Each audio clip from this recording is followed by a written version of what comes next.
Media, सच सबसे पहले सबसे तेज।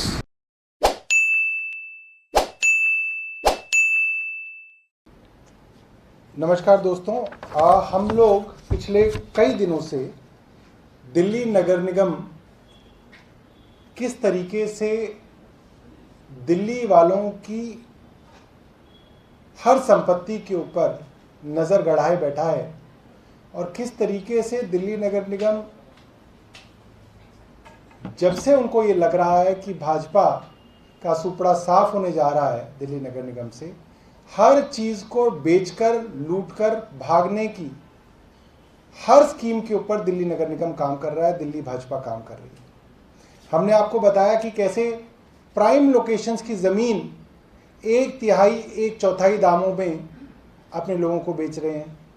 हमने आपको बताया कि कैसे अस्पताल, डिस्पेंसरीज क्यों ये प्राइवेट लोगों को क्लिनिक चलाने के लिए बेच रहे हैं। हमने बताया कि कैसे पार्क्स के अंदर, जहाँ पे लोग अपना सुबह का कुछ समय बिताते हैं शांति से, चैन से, वहाँ पर ये दुकानें सजाने की कोशिश कर रहे हैं, पार्कों को दुकानदारों को बेचने के लिए लगे हुए हैं। रोड्स पर नए तरीके के कियोस्क और फूड वैन्स की योजना इनके पास है। तो इन्होंने ज़मीन बेची, हॉस्पिटल, डिस्पेंसरी बेचे, पार्क बेचे, रोड बेचे और अब नंबर था स्कूलों का। जहां दिल्ली सरकार पूरे देश में दिल्ली के शिक्षा मॉडल के बारे में बताती है और हर जगह चर्चा होती है कि कैसे शिक्षा का कायाकल्प हो रहा है,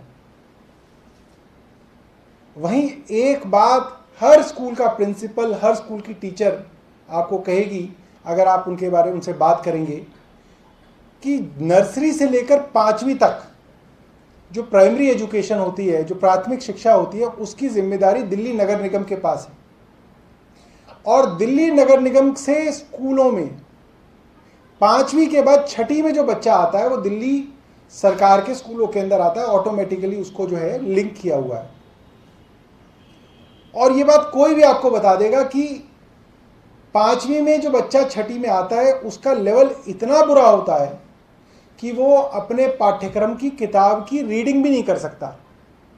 उसको अगर आप हिंदी की किताब उसके हाथ में दे देंगे, कहेंगे कि बेटा इसको पढ़ दो, वो उसको पढ़ भी नहीं सकता, उसकी हालत इतनी ख़राब होती है। और पूरी 6ठी और 7वीं दिल्ली सरकार के अंदर के स्कूलों के अंदर उन बच्चों को बाकी स्कूलों के बराबर लाने में लगता है। ये सबको मालूम है बात। आज उसका एक बहुत बड़ा एविडेंस हमारे सामने आया और एमसीडी की लूट का कच्चा चिट्ठा आपके सामने खोलेंगे, जहां एक तरफ दिल्ली सरकार के स्कूलों के अंदर बच्चों का एनरोलमेंट हर साल बढ़ रहा है। अब वो कैसे बढ़ रहा है? 2019-20 में दिल्ली सरकार के स्कूलों में 15,05,000 बच्चे थे, 2021 में 16,28,000 हुए और अब ये जो करंट सेशन है जिसमें अभी भी एडमिशन की प्रक्रिया चल रही है, अभी तक 17,67,000 बच्चे हो चुके हैं।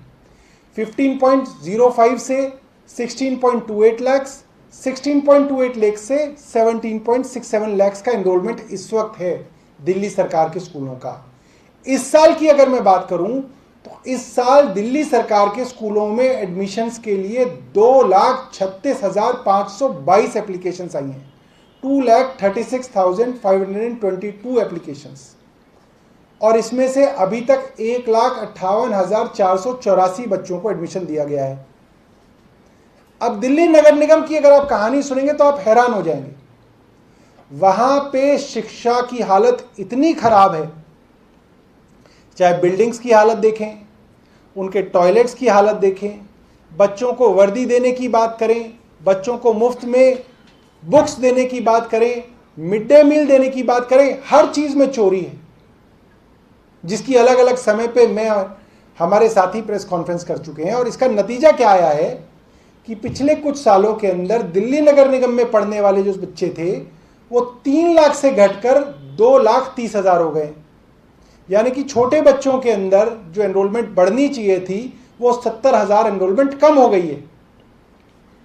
इससे भी बड़ी बात यह है कि दिल्ली नगर निगम के अंदर ऐसे स्कूल बचे हैं जिसके अंदर अब मात्र 30-40 बच्चे हैं, पूरे स्कूल में 30-40 बच्चे हैं।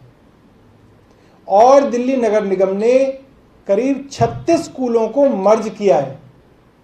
उनके पास अब इतने बच्चे भी नहीं बचे कि उनको वो चला सकें, तो अब स्कूलों को मर्ज करके स्कूलों की बिल्डिंग खाली कराई जा रही है। अब आप सोचेंगे कि खाली कराई हुई बिल्डिंग के अंदर वो नई बिल्डिंग बनाएंगे, कुछ नए तरीके से सोचेंगे, ऐसा नहीं है।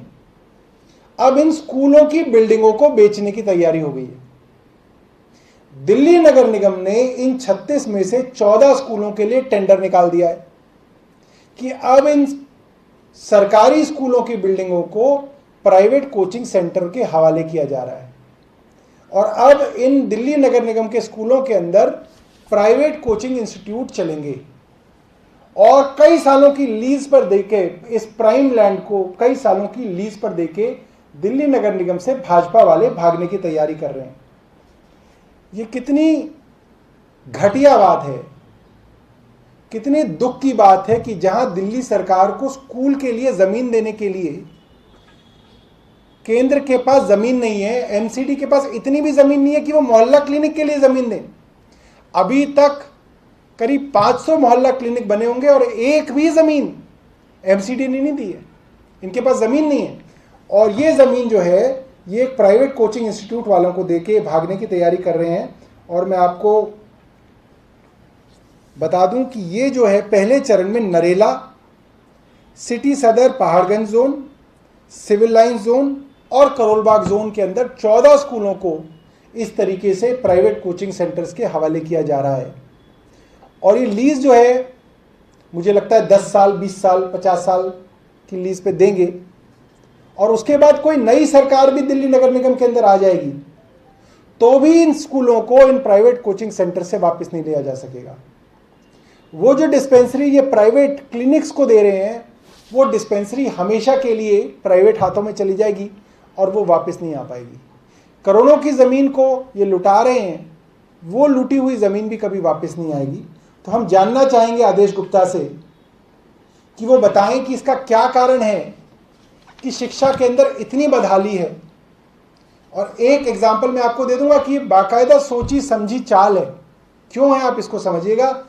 दिल्ली नगर निगम का पूरा बजट जो है वो है 6,872 करोड़ रुपया और इसका कितना परसेंट ये शिक्षा को दे रहे हैं, मात्र 1.5%। सिर्फ 116 करोड़ रुपए शिक्षा के अंदर दिए जाते हैं। जहां दिल्ली सरकार 25% पैसा शिक्षा में लगाती है अपने बजट का, वहां पे उसी दिल्ली के अंदर नगर निगम 1.5% पैसा जो है स्कूलों के अंदर शिक्षा के अंदर लगा रही है। तो आप समझ सकते हैं दिल्ली नगर निगम जो है सिर्फ और सिर्फ एक लूट की, चोरी की, भ्रष्टाचार की एक फैक्ट्री बन के रह गया है भाजपा के लिए, जिसके अंदर जितना पैसा हो सके इन आने वाले 4-6 महीने में लूट कर भाग जाया जाए। धन्यवाद। प्रश्न है क्या? जी पूछिए। ये यूपी में जो इस्लाम स्कॉलर हैं मौलाना सलीम सिद्दीकी की गिरफ्तारी हुई है, तो अमानत जी ने ट्वीट करके लिखा है कि चुनाव से पहले क्यों टारगेट किया जा रहा है इस समुदाय को और इन तमाम लोगों की गिरफ्तारी की जा रही है, तो आपका क्या कहना है? देखिए, मैं इनके बारे में स्पेसिफिकली नहीं जानता क्योंकि मेरे को इसकी कोई बैकग्राउंड नॉलेज नहीं है, मगर ये अक्सर देखा जाता है, या आप लोगों ने भी देखा होगा कि दिल्ली में चुनाव हो तो दिल्ली के अंदर हिंदू मुस्लिम के बीच में दंगा भड़काने की कोशिशें भाजपा द्वारा तेज करी जाती हैं। और जाहिर सी बात है, अब उत्तर प्रदेश के अंदर चुनाव है तो उत्तर प्रदेश के अंदर और कोई एजेंडा तो है नहीं वहाँ के मुख्यमंत्री के पास, तो जाहिर सी बात है कि वहाँ पर जो है हिंदू मुस्लिमों को लड़ाकर एक माहौल बनाने की कोशिश की जाएगी और उस माहौल के अंदर लोगों को उत्तेजित करके बीजेपी चुनाव में वोट मांगेगी। ये अक्सर जो है मोडस ऑपरेंडी रही है। मुझे लगता है कि आरएसएस की पिछले 100-125 साल की उनकी मोडस ऑपरेंडी है। हो सकता है कि उस ऑपरेंडी के अंदर ही, मोडस ऑपरेंडी के अंदर ही वो काम कर रहे हैं। आज बीजेपी ने धरना प्रदर्शन भी किया, उनका कहना है कि 25 लाख बेरोजगार हैं दिल्ली में और पिछले 7 सालों में आपकी सरकार में। देखिए, बीजेपी से बेशर्म पार्टी मैंने आज तक नहीं देखी। ये लोग इस कदर बेशर्म हैं कि जब हम विधानसभा के अंदर प्रश्न लगाता है, एक विधायक विधानसभा के अंदर प्रश्न लगाता है कि स्कूलों के अंदर कितनी भर्तियां बाकी हैं, कितने स्कूलों में कितने प्रिंसिपलों की ज़रूरत है, कितने स्कूलों में कितने टीचरों की रिक्तियां हैं, तो एजुकेशन डिपार्टमेंट से जवाब आता है कि माननीय एलजी साहब का ऑर्डर है कि क्योंकि सर्विसेज दिल्ली सरकार के अधीन ना होकर एलजी और केंद्र के अधीन है, इसलिए इस बात की जानकारी भी ना दी जाए कि कहां कहां पर पदों में रिक्तियां हैं। जब पदों में रिक्तियों की जानकारी भी दिल्ली की चुनी हुई सरकार को नहीं देते हैं, तो इनकी बेशर्मी का ये अलग लेवल है कि सरकारी नियुक्तियों के लिए धरना भी जो है दिल्ली के मुख्यमंत्री के घर के बाहर कर रहे हैं। दिल्ली सरकार दिल्ली के अंदर रोजगार बढ़ाने के लिए हर संभव प्रयास करती है। सिर्फ सरकारी भर्तियों का प्रयास इसलिए नहीं किया जा सकता क्योंकि जोर जबरदस्ती से ये सर्विसेज के ऊपर कब्जा करके बैठे हुए हैं भाजपाई। वरना स्किल डेवलपमेंट की बात हो तो दिल्ली सरकार ने पूरी एक नई स्किल यूनिवर्सिटी की शुरुआत की है ताकि बच्चों को स्किल्स की ट्रेनिंग दी जा सके, उनको अच्छी नौकरी मिले। 10 से 12 तक के बच्चों को एंटरप्रेन्योरशिप करिकुलम के अंदर डाला जा रहा है। उनको बाकायदा हर बच्चे को 2000 रुपये का सीड मनी देकर उनको प्रोत्साहित किया जाता है कि आप कुछ ना कुछ अपना काम सीखिए ताकि आप कल के लिए एंटरप्रेन्योर बने। दिल्ली के अंदर सिविल डिफेंस के माध्यम से, door step delivery of services के माध्यम से और कई बार हुए एम्प्लॉयमेंट बाजार के माध्यम से लाखों लोगों की नौकरियां लगी होंगी। मगर इस बात का हमें दुख हमेशा से रहा है कि सरकारी नौकरियों के ऊपर कब्जा करके भाजपा की सरकार बैठी हुई है और प्रश्न पूछने तक की आज़ादी जो है चुनी हुई सरकार को नहीं है। नौकरी देना तो बहुत दूर की बात है।